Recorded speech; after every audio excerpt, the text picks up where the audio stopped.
क्या कहा मैंने? पराया घर पराया ही होता है। उसे कितना भी अपना बना लो,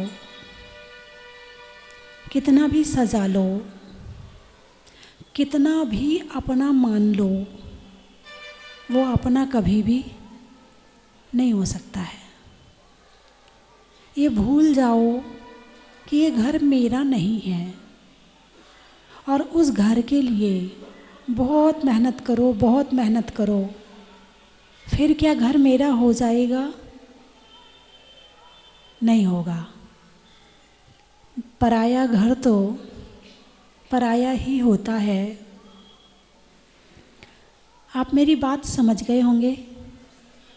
नहीं समझे? जो प्रवचन सुनता होगा मेरा वो समझ गया होगा कि मैंने ये पराया घर किसको कहा है, किसको कहा है। वाह क्या बात है, बहुत अच्छा लगा। आप बहुत ऊंची क्लास के विद्यार्थी हैं। आपको इसके आगे की बात बतानी पड़ेगी। तो पराया घर पराया होता है। यदि आप किसी किराए के घर में रहते हो तो टेंशन होती है, नहीं होती है? अरे बोलिए ना।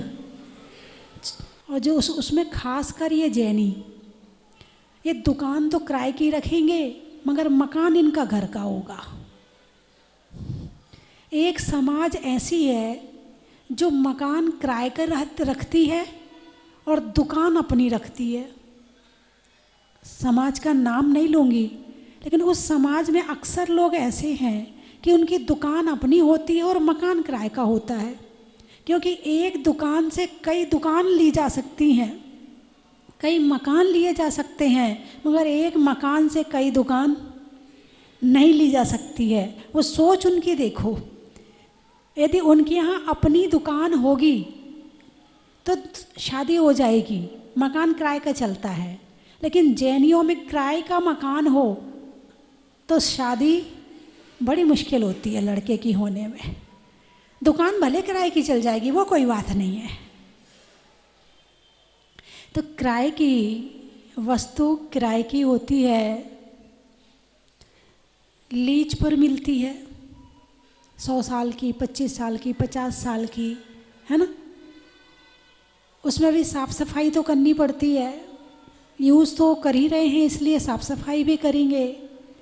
तो ये शरीर भी किराए का मकान है। बोलिए है या नहीं है? पहले आप इस बात को स्वीकार करो कि है। आप इस शरीर के लिए कितनी मेहनत कर लेना, कितनी मेहनत कर लेना, कितना सजा लेना, कितना सोना पहना लेना, कितना चांदी पहना लेना, कितने डायमंड सेट पहना लेना, कितनी आप अच्छी अच्छी साबुन लगाना, कितने अच्छे अच्छे शैम्पू लगाना, कितने अच्छे अच्छे महंगे महंगे कपड़े पहना देना, ये पराया घर तो पराया है। आत्मा को एक दिन ये शरीर रूपी घर खाली करना पड़ेगा। अंतिम समय इस शरीर को छोड़ते हुए किसको कष्ट होता है? छोड़ना पड़ेगा ना। अमर होके तो कोई नहीं आया ना। जो लोग अमरवासी में रहते हैं वो भी अमर नहीं है। एक गांव है अमरवासी। मैंने पूछा आपके यहाँ लोग मरते नहीं? बोले नहीं नहीं ऐसा नहीं है, वो तो गांव का नाम है। अच्छा, कोई अमर होके नहीं आया है। ये किराए का मकान तो एक दिन खाली करना ही लगाओ, करना ही पड़ेगा। जिस किराए के मकान में आप रहते हो तो आपके दिमाग में एक विचार रहता है कि ये मेरा मकान नहीं है, ये किराए का मकान है। फिर समय आता है आप अपना मकान बना लेते हो, तो किराए के मकान को छोड़ने में कष्ट होता है क्या? अरे बोलिए ना, क्यों नहीं होता है? क्योंकि दिमाग में है ये मेरा नहीं है। शरीर छोड़ने में किसको कष्ट होता है? जिसने ये सोच लिया है कि ये मकान मेरा है, और मेरा है नहीं, मैं ही मकान हूँ। मैं आत्मा नहीं हूँ, मैं शरीर ही हूँ। ऐसा मानना मिथ्यात्व है। और जो इस भाव से जीता है, इस विचार को मान करके जीता है, उसे अंतिम समय शरीर छोड़ने में कष्ट होता है। अपना शरीर छोड़ने में तो कष्ट होता ही होता है, मगर कोई साथ वाला चला जाए तो भी कष्ट होता है। लेकिन जिसके दिमाग में ये विचार रहता है कि ये संसार तो एक किराए का घर है, ये मकान किराए का है, एक ना एक दिन खाली करना पड़ेगा, जो इस विचार को जानता है, महसूस करता है और उन्हीं विचारों के साथ इस शरीर में रहता है, काम तो सारे करता है, गृहस्थी भी चलाता है, परिवार भी पालता है, बच्चों को भी बड़ा करता है, माता पिता के प्रति कर्तव्य भी निभाता है, मित्रों के साथ भी रहता है, काम तो सारे करता है, लेकिन अंतरंग में एक भावना बनी रहती है कि ये शरीर मेरा नहीं है, मैं आत्मा हूँ। फिर उसका जब अंतिम समय आता है तो उसे कष्ट नहीं होता है, जो मेरा था ही नहीं, मुझे पहले से मालूम था, इसको तो छूटना है, ये कल छूटता तो कल छूटता, आज छूटे तो आज छूट जाए, ये तो छोड़ने वाली चीज़ है। मैं तो पहले से ध्यान कर रहा था, ध्यान में बैठकर ध्यान करता था कि ये शरीर मेरा नहीं है, मैं आत्मा हूँ। ऐसा विचार मान करके जो इस जिंदगी को जीता है, संसार की 75% टेंशन उसकी ख़त्म हो जाती है। लोग पूछते हैं आकर, बोले माता जी बहुत टेंशन रहती है, कुछ उपाय बता दो। उपाय क्या है? अपना मानोगे तो टेंशन है, और अपना माना ही नहीं। यदि किराए के मकान का दरवाज़ा क्रैक हो जाए तो आपको कष्ट होगा क्या? नहीं होगा। किसको कष्ट होगा? क्या बात, कितनी जल्दी कहा मकान मालिक को होगा, हैं? यदि शरीर में तुम्हारे सिर के बाल झड़ने लगे हैं तो टेंशन होगी क्या? अरे बोलिए ना, टेंशन होगी कि नहीं होगी? अच्छा, बालों से क्या काम लेना आप बताओ। हाथ यदि गड़बड़ हो तो टेंशन वाली बात है, जो हाथ नहीं रहेंगे तो काम कैसे करेंगे। पाँव यदि गड़बड़ हो जाए तो टेंशन वाली बात है कि पाँव नहीं रहेंगे तो चलेंगे कैसे। हार्ट में गड़बड़ हो जाए तो भाई टेंशन वाली बात थोड़ी सी हो सकती है कि हार्ट ही नहीं रहेगा तो फिर जिएंगे कैसे। ये तो मैं मान रही, इस बालों से कौन सा काम होता है जो आपको टेंशन होगी। बाल क्या करते हैं? बाल आपका समय खाते हैं, तेल लगवाते हैं, शैम्पू लगवाते हैं, आईना दिखाने के लिए खड़ा करते हैं, हाँ, और कितनी देर तक इनकी आप सेवा करते रहते हैं। बाल तो और आपका समय खाते हैं, बाल तो कुछ करते। ज़िंदगी जीने के लिए बाल ज़रूरी है क्या भाई? आँख ज़रूरी है, कान ज़रूरी है, मुँह ज़रूरी है, हाथ ज़रूरी है, पाँव ज़रूरी हैं, अंदर की मशीनें ज़रूरी हैं, बाल ज़रूरी है क्या? अरे बोलिए ना, फिर इन बालों की टेंशन क्यों? क्योंकि हमने आत्मा को ना देखकर केवल शरीर को ही देखा है। हमने आत्मा का ध्यान ना करके अभी तक केवल शरीर का ही ध्यान किया है, और जिसका ध्यान करते हैं वही दिखाना चाहते हैं। जिसने आत्मा का ध्यान किया है उसके पास आत्मा की चर्चा होगी, और जिसने शरीर का ध्यान किया है, बोलिए ना, ये बात तो आप ही पूरी कर दो ना, मैं क्यों करूं? उसके पास तो शरीर की चर्चा होगी। अब शरीर में भी दो तरह की बात है, एक तो है आवश्यक और एक है केवल दिखावा। शरीर में यदि कोई पार्ट्स गड़बड़ होता है, इलाज करवाना ज़रूरी है। भाई जीना है, बीमार शरीर से धर्म नहीं हो सकता, ना गृहस्थी चल सकती है, ना घर के काम हो सकते हैं, और ना ही धर्म हो सकता है। यदि अभी आपको दो बुखार आ जाए, 3 बुखार आ जाए, तो आप यहाँ नहीं बैठे होते, या तो डॉक्टर के यहाँ बैठे होते या घर में पड़े होते। 2 स्थितियाँ होती, या तो पड़े होते या डॉक्टर के यहाँ बैठे होते। यानी शरीर बीमार हो जाए तो धर्म नहीं कर सकते हैं। तो इसलिए शरीर से धर्म करने के लिए शरीर का स्वस्थ होना भी जरूरी है।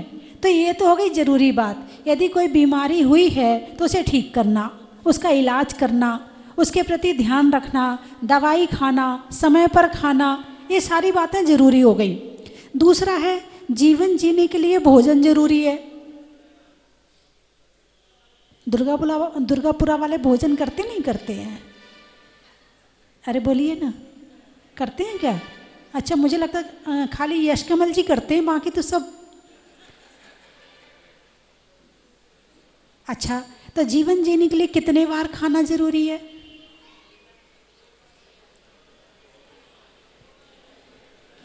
आपस में एक दूसरे का मुंह देख रहे हैं, आप बताओ कौन बताएगा? 1 बार खाए योगी, 2 बार खाए भोगी, 3 बार खाए रोगी, और जो बार बार खाए उसकी निश्चित जल्दी मृत्यु होगी। मैं नहीं कहूँगी, आधा मैं बोलूँ और आधा आप बोलें। कितने बार में काम चल सकता है? अभी हमारे कितने 2-3 मुनिराज हैं। एक मुनि आचार्य श्री प्रसन्न सागर जी और आचार्य श्री विशुद्ध सागर जी के साथ एक मुनिराज हैं, और कई मुनिराज ऐसे हैं जो सिंह निष्क्रीडित व्रत कर रहे हैं। और पहले भी लघु सिंह निष्क्रीडित व्रत पदमपुरा में, हेमंत जी बैठे हैं, प्रेम जी बैठे हैं, पदमपुरा में किए थे। उसमें 85 दिन में कितने आहार हुए थे? शायद 22 आहार हुए थे। 85 दिन में 22 आहार, यानी जीवन ऐसे भी चल सकता है। और एक दिन में 22 बार खा लो, हो जाता होगा 22 बार। तो पानी, दूध, फल फ्रूट, चाय, कॉफ़ी हैं खाना, और बार बार की फक्की मारना। हाँ, सामने आने के बाद थोड़ी छूटता है, फिर तो आ जा भाई सौंफ, सुपारी, इलायची, और कुछ नहीं हो तो गुटखा, कुछ नहीं हो तो गुटखा मुंह में पड़ा ही रहेगा। ऐसे लोग भी हैं संसार में कि जो रात को सोते समय मुंह में गुटखा डाल के सोते हैं, और जब सोकर उठते हैं तो निकाल के दूसरा वाला डाल लेते हैं। ऐसे लोग भी हैं। और ऐसे मुनिराज भी हैं जो 85 दिन में केवल 22 बार 1 बार आहार करते हैं। कितने जैनी बैठे? हाथ उठाना जरा। अच्छा, जो चेयर पर बैठे हैं वो जैनी नहीं है क्या? अच्छा, आपको विशेष अधिकार प्राप्त है। अच्छा, इधर वाले कितने जैनी बैठे हैं? हाँ, ठीक है। अब आप मुझे ये बताओ, आप कितने बार खाते हो दिन में?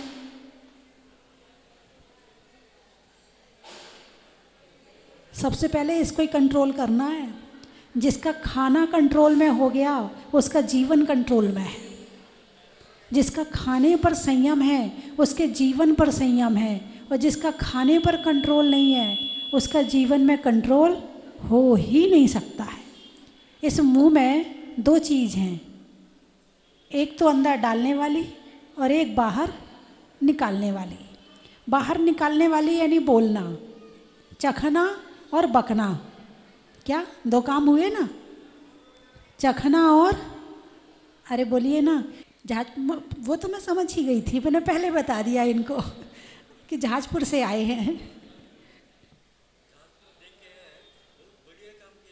बहुत बढ़िया काम किया, बहुत अच्छा।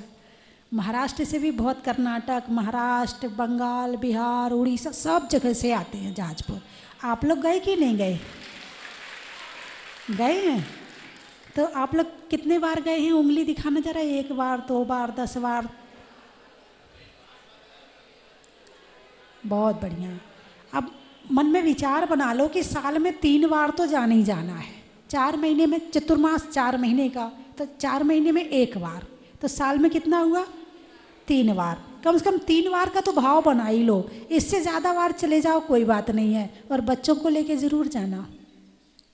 बच्चों को वहाँ पर बहुत अच्छा लगता है। बड़ों को तो अच्छा लगता ही लगता है, बच्चों को भी अच्छा लगता है वहाँ पर।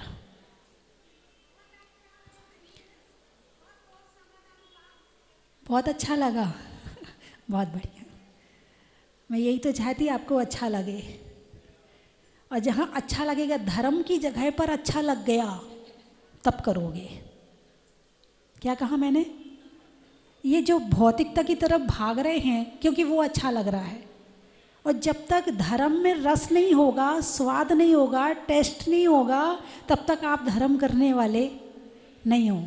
तो इसीलिए मंदिर भी ऐसे होने चाहिए जैसे आपने अपना घर बनाया। इतना आजकल तो मैं देख रही हूँ इतने सुंदर घर बनाते हैं, इतना सुंदर घर बनाते हैं कि घर में घुस जाओ तो घर से निकलने का मन, अरे बोलिए ना, ऐसे घर बनता ना।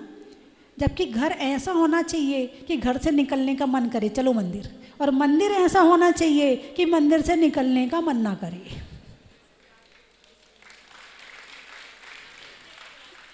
जैसे जहाजपुर, दुर्गापुरा, अभी मैंने ध्यान से नहीं देखा, अभी देखूंगी, अभी तो भीड़ में देखा।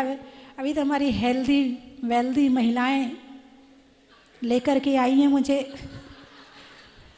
बिल्कुल आज अच्छी मेरी एक्सरसाइज अच्छी हो गई।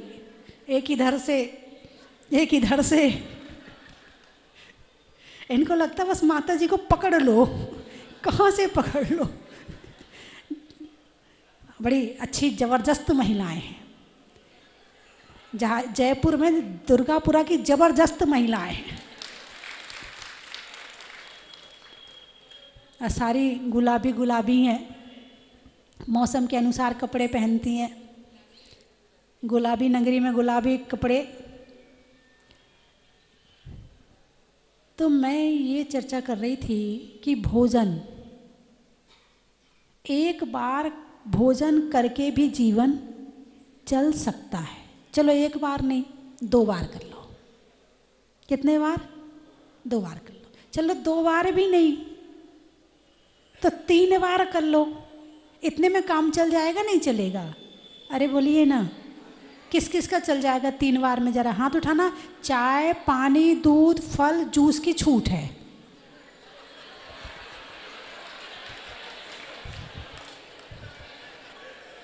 हाँ, इतनी छूट तो पहले दे दूं मैं।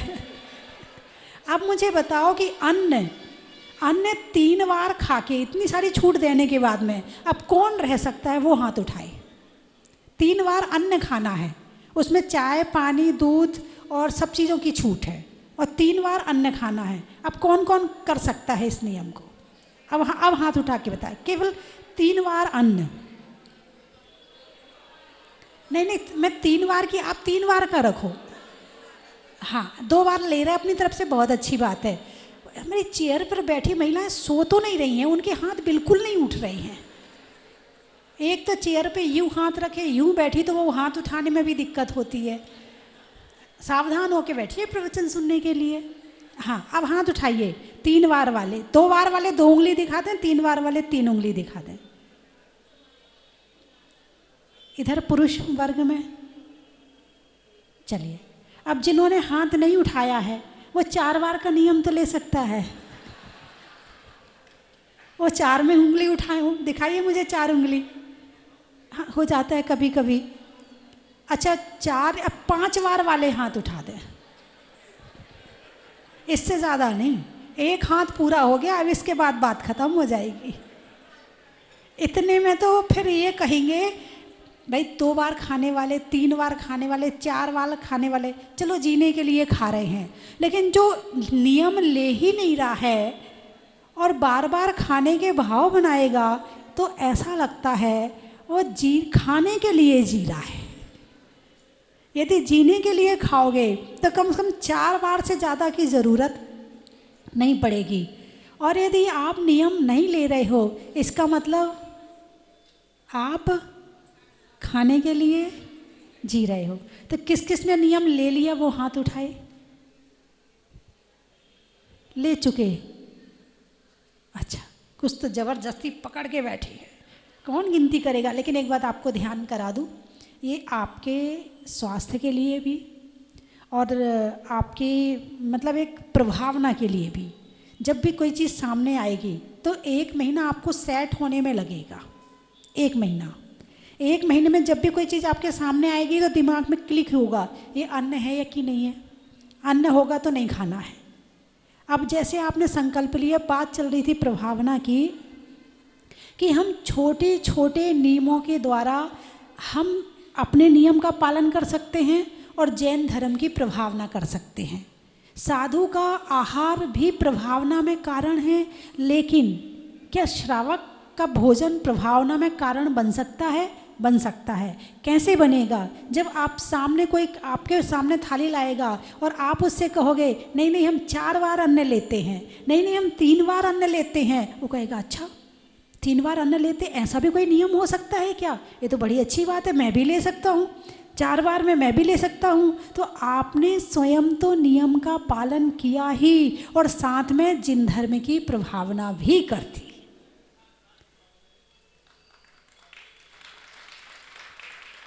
इसीलिए आप, मैं कह रही 5 बार का ले लो, आप खाना भले 2 बार, लेकिन आप 5 बार का ले लो, लेकिन नियम लो जरूर कि हमारा ये नियम है। और आपको सेट होने में 1 महीना लगेगा, 1 महीने के बाद दिमाग बिल्कुल सेट हो जाएगा, अपने आप ही वैसा रूटीन बन जाएगा। और शरीर को जैसा बनाना चाहो शरीर का वैसा रूटीन बन जाता है। कई जगह ये शिकायत आई है, तो उसमें जयपुर का नाम भी एक मैंने पहले भी सुना है कि बच्चों को संभालने की ज़रूरत है। तो हंसमुख जी से चर्चा हुई तो उन्होंने कहा माता जी ऐसा एक शिविर लगा देते हैं और इसके एक स्पेशलिस्ट होते हैं जो बाहर से बुलाए जाएंगे, वो ही समझाएंगे। उनकी पूरी कोचिंग चलती है, उनको पहले ट्रेन किया जाता है, उनको टीचर बनाया जाता है और वो आकर फिर उन बच्चों को समझाएंगे, तो उसका प्रभाव कुछ और रहेगा। आप कहोगे ना तो बच्चे नहीं मानेंगे, लेकिन जब यहाँ उन ट्रेनर के द्वारा कहलाया जाएगा तो वो किस तरह से और क्या कहते हैं, वो उसका अलग ही तरीका होता है कि बच्चों को किस तरह से मोटिवेट करना है। संभाल लो कोई बात नहीं है, मैं तो भ्रमण में रहती हूँ ना, मैंने तो बस बन गया, मेरी सेवा तो पूरी हो गई, अब मेरा काम है आगे चलो। अब आगे और क्या क्या होना है। अभी पदमपुरा के हेमंत जी प्रेम जी बैठे हैं, पदमपुरा में कोरोना आ गया। मैं जिस दिन पदमपुरा पहुंची उस दिन गाइडलाइन आई, मतलब रास्ते में इतनी जगह चल के आई तब गाइडलाइन नहीं आई। जिस दिन अतिशय देखो भगवान का, आप जिस दिन पदमपुरा मुझे पहुंचना है उस दिन गाइडलाइन आई। अब विचार बनाया कि मैं जयपुर जाऊंगी तो भीड़ इकट्ठी हो नहीं सकती और उसके बिना प्रवचन हो नहीं सकते, घर में बैठे लोग परेशान रहेंगे, तो क्या करें। तब विचार बनाया कि भगवान कह रहे हैं 1 महीना जब तक कोरोना है तब तक पदमपुरा रहो हैं। और फिर 1 महीने 45 दिन का प्रवास पदमपुरा में रहा। कई वर्षों से 24 का प्लान चल रहा था, लेकिन उसको जो मूर्ति रूप दिया गया वो फिर उस समय दिया गया और वहाँ पर 14 फरवरी को वहाँ पर 24 का शिलान्यास हुआ। और अभी हेमंत जी बता रहे थे कल कि वहाँ पर जहाँ जहाँ आपको ले गए थे और जो जो काम रुके हुए थे वो सारे काम शुरू हो गए, सारे काम शुरू करवा दिए। तो मैंने कहा बड़ी अच्छी बात है। तो भगवान ने इसलिए मुझे 1 महीना वहाँ पर रोका था। जब भगवान जी का काम हो गया बोले अच्छा अब ठीक है, अब कोरोना चला गया, अब जाओ, अब जयपुर जाओ, अब जयपुर में प्रभावना करो। तो इस तरह से और भी आगे अभी सिद्धार्थ नगर वाले भी कह रहे थे, काफ़ी जगह भी जयपुर में भी चतुर्मास पदमपुरा में।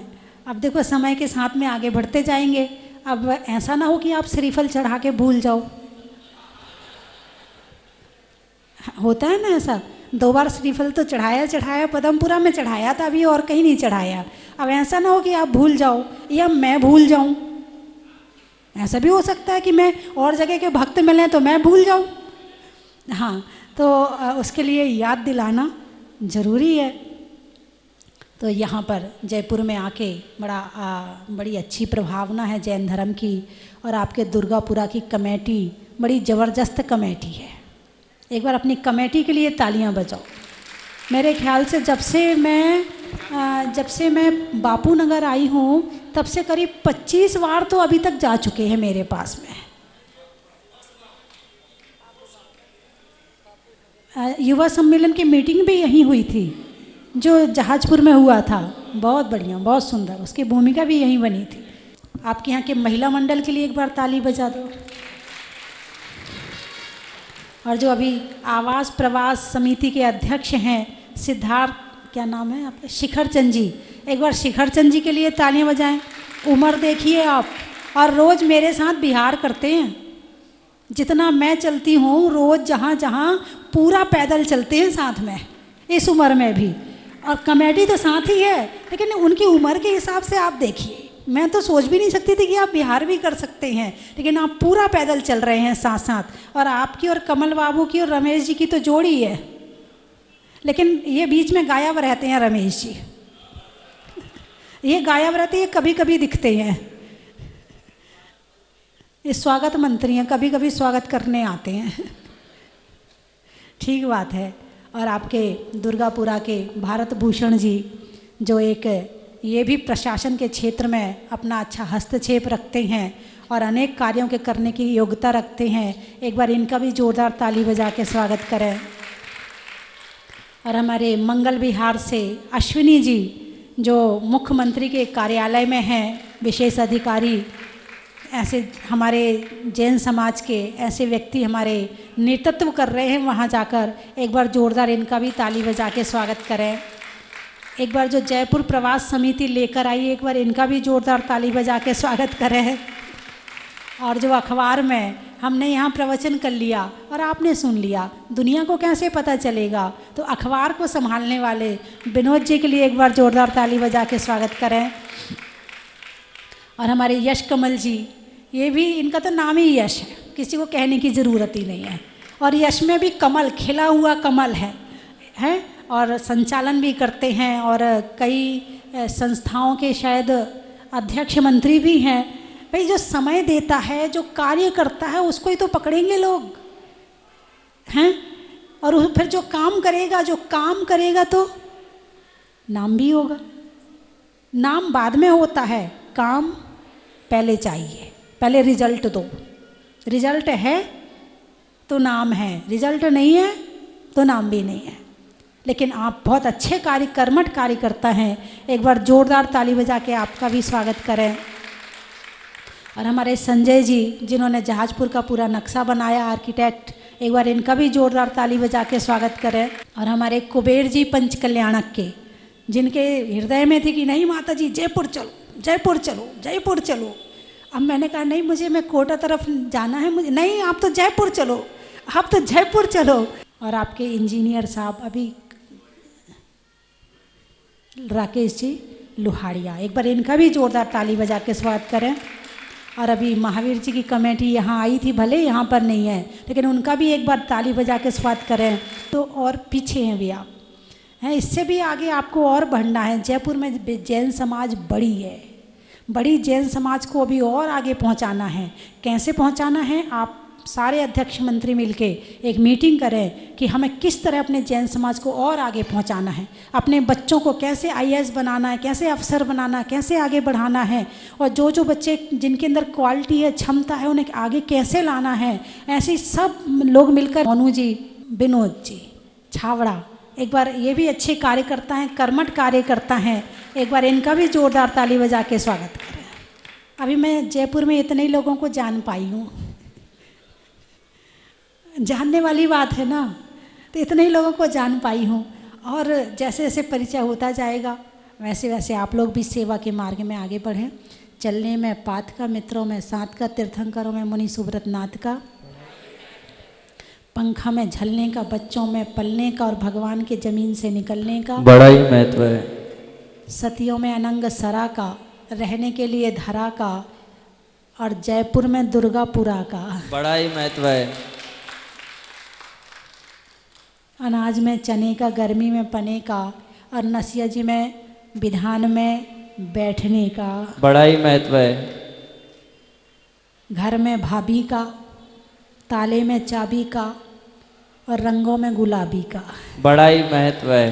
कीर्ति नगर से भी आए थे माता जी, बहुत सारे नगर से आए, कल्याण नगर से आए, कीर्ति नगर से आए, गाने में सुर का, नृत्य में नूपुर का, और आने वालों में जयपुर का बड़ा ही महत्व है।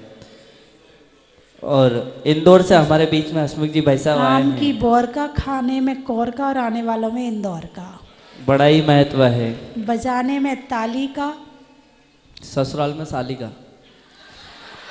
ये तुम्हारे रिश्ते हैं, हमारा नहीं। बजाने में ताली का, कान में बाली का और आने वालों में वैशाली का। बड़ा ही महत्व है। बोलिए 24 भगवान।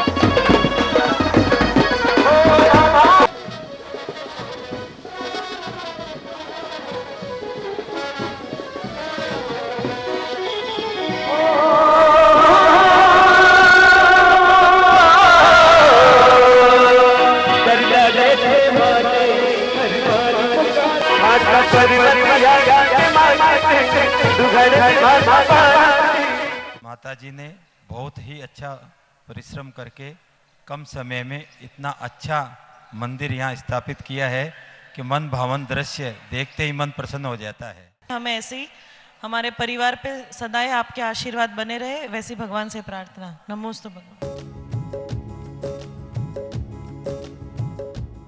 जय जिनेन्द्र बंधुओं, पूज्य गुरु माँ स्वस्ति भूषण माता जी ने मुनीश्वरनाथ भगवान को जहाज मंदिर में विराजमान करने का जो सपना संजोया था वो पूरा करके पूज्य माता जी विहार करती हुई जयपुर की पावन धरा पर प्रवेश करने जा रही है। आने वाली 6 मार्च रविवार को भट्टारक जी की नसिया में प्रातः 8:30 बजे गाजे बाजे के साथ भव्य शोभा यात्रा के साथ में मंगल प्रवेश होगा। आप इस मंगल प्रवेश में सादर आमंत्रित है। साथ ही अष्टानिका महापर्व के पावन अवसर पर 10 मार्च से 18 मार्च तक 256 मंडलीय सिद्ध चक्र महामंडल विधान का आयोजन होगा। बंधुओं, सिद्धों की आराधना करने का सुअवसर मिला है। पूज्य गुरु माँ का पावन सानिध्य हमें मिलेगा, ऐसा सुअवसर मिला है। आप इसमें इंद्र इंद्राणी बनकर के, पात्र बनकर के इस महायज्ञ में अपनी आहुति दे, पुण्य का संचय करें, जिसमें न्योछावर राशि इस प्रकार है: 11,000 रुपये, 21,000 रुपये, 31,000 रुपये, 51,000 रुपये और 1,11,000 रुपये। आप इंद्र इंद्राणी बनकर के एक मंडल पर बैठ करके सिद्धों की आराधना करने का महासौभाग्य प्राप्त कर सकते हैं। आप अपनी सूचना निम्न नंबरों पर दे सकते हैं। धन्यवाद। चन की थाल को सजाओ रे आज, रत्नों की थाल को भर लाओ रे आज। आओ आओ करे रे गुणगान आरती भगवन की। आओ आओ करे गुणगान आरती भगवन की। आओ आओ करे रे गुणगान आरती भगवन की।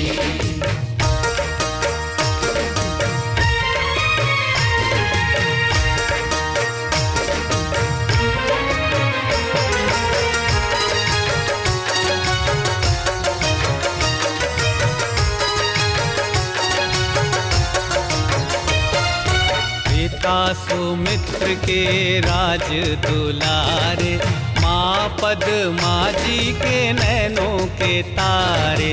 पिता सुमित्र के राज दुलारे, माँ पद्मा जी के नैनों के तारे। राजगृही में जन्म लियो आप, राजगृही में जन्म लियो आप। आओ आओ मनाए खुशी आज आरती भगवन की। आओ आओ करे गुणगान आरती भगवन की। आओ आओ करे गुणगान आरती भगवन की।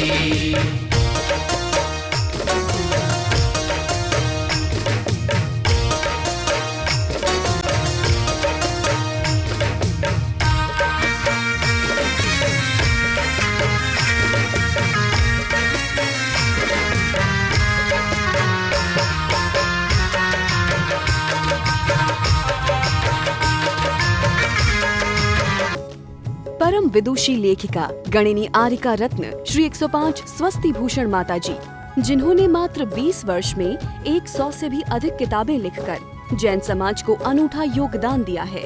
बड़े बड़े विधान जैसे कल्पद्रुम महामंडल विधान, सिद्ध चक्र महामंडल विधान, इंद्रध्वज महामंडल विधान, एवं विशेष जिनपद, पूजांजलि आदि महत्वपूर्ण साहित्य बहुत ही सरस, सरल व सुबोध